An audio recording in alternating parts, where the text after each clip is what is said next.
11 বছরের অপেক্ষার অবসান, সর্বনিম্ন বেসিক 16,500 টাকা, পেনশন 100%, 2 জুন থেকে কার্যকর, বড় ঘোষণা প্রধানমন্ত্রীর, বিস্তারিত পুরো ভিডিওতে। আসসালামু আলাইকুম। আপনি যদি একজন সরকারি চাকরিজীবী হয়ে থাকেন, তাহলে নবম পে স্কেলের সর্বশেষ আপডেট জানতে আমাদের চ্যানেলটি সাবস্ক্রাইব করুন। দৈনিক ইত্তেফাক, 10/5/2026। আসসালামু আলাইকুম।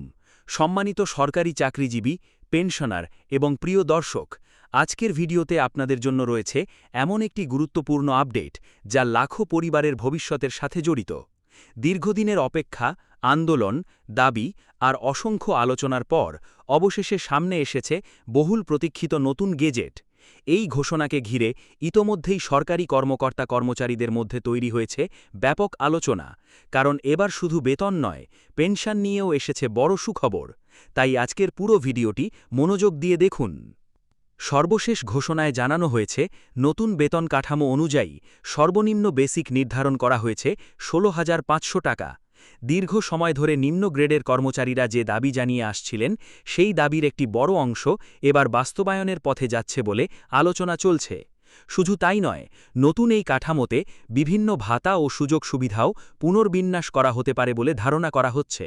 এতে করে সরকারি চাকরিজীবীদের আর্থিক অবস্থায় বড় পরিবর্তন আসতে পারে, পরিবার পরিচালনায়ও মিলতে পারে নতুন স্বস্তি। সবচেয়ে আলোচিত বিষয় হচ্ছে শতভাগ পেনশন ভাতা।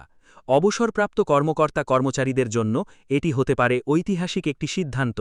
বহু বছর ধরে পেনশন ব্যবস্থায় পরিবর্তনের দাবি উঠে আসছিল বিভিন্ন মহল থেকে। অবসর জীবনে নিরাপত্তা নিশ্চিত করার জন্য অনেকেই এই সিদ্ধান্তকে ঐতিহাসিক বলে মন্তব্য করছেন। যারা দীর্ঘদিন রাষ্ট্রের সেবা দিয়েছেন, তাদের জন্য এটি হতে পারে সম্মানের প্রতিফলন। ফলে পেনশনারদের পরিবারেও এখন আনন্দের হাওয়া।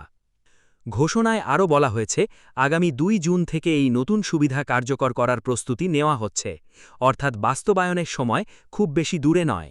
বিভিন্ন মন্ত্রণালয়, বিভাগ এবং প্রশাসনিক ইউনিট ইতোমধ্যে নিজেদের প্রস্তুতি শুরু করেছে বলে জানা যাচ্ছে। বেতন কাঠামো কার্যকর হলে অনেকের ব্যাংক হিসাবেও নতুন অঙ্কের টাকা জমা হতে পারে। এতে কর্মচারীদের মধ্যে নতুন উদ্দীপনা তৈরি হবে বলে ধারণা করা হচ্ছে। অফিস ব্যবস্থাপনাতেও ইতিবাচক প্রভাব পড়তে পারে। নিম্ন গ্রেড থেকে উচ্চ গ্রেড পর্যন্ত সবাই এখন তাকিয়ে আছেন নতুন বেতন তালিকার দিকে। বিশেষ করে 11 থেকে 20 গ্রেডের কর্মচারীদের মধ্যে এই খবর সবচেয়ে বেশি আলোড়ন সৃষ্টি করেছে, কারণ তারাই দীর্ঘদিন ধরে বেতন বৈষম্যের বিষয়টি সামনে নিয়ে আসছিলেন। এখন প্রশ্ন হচ্ছে, শুধু বেসিক বাড়বে নাকি অন্যান্য ভাতাতেও পরিবর্তন আসবে?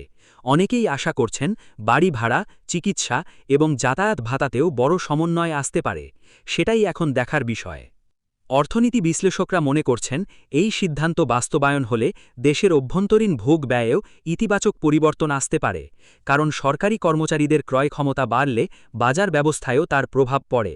শিক্ষা, স্বাস্থ্য, বাসস্থান এবং পারিবারিক ব্যয় পরিচালনায় নতুন স্বস্তি আসতে পারে। বিশেষ করে যাদের সন্তান পড়াশোনা করছে, তাদের জন্য এটি বড় সহায়ক হতে পারে। অনেক পরিবার নতুন পরিকল্পনা করার সুযোগ পাবে, ফলে সামাজিক জীবনেও পরিবর্তন দেখা যেতে পারে। অন্যদিকে, পেনশন সুবিধা শতভাগ হওয়ার ফলে অবসরপ্রাপ্ত কর্মচারীদের মধ্যে নতুন আশার আলো তৈরি হয়েছে।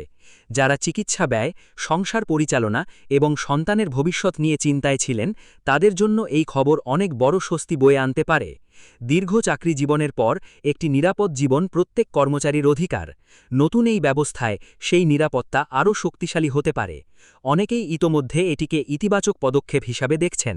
সামাজিক যোগাযোগ মাধ্যমেও চলছে ব্যাপক আলোচনা। তবে শুধু ঘোষণাই নয়, বাস্তবায়নই এখন সবচেয়ে বড় বিষয়, কারণ অতীতেও অনেক প্রতিশ্রুতি নিয়ে নানা আলোচনা হয়েছে। তাই এবার কর্মচারীরা চাইছেন দ্রুত এবং সঠিকভাবে সবকিছু কার্যকর হোক। সংশ্লিষ্ট বিভাগগুলো যদি নির্ধারিত সময় কাজ সম্পন্ন করতে পারে, তাহলে লাখো মানুষ সরাসরি উপকৃত হবে।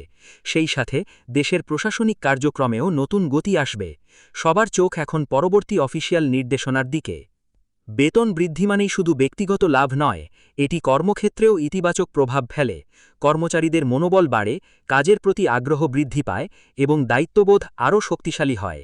একজন কর্মচারী যখন নিজের পরিবার নিয়ে নিশ্চিন্ত থাকেন তখন তিনি আরও দক্ষতার সাথে দায়িত্ব পালন করতে পারেন।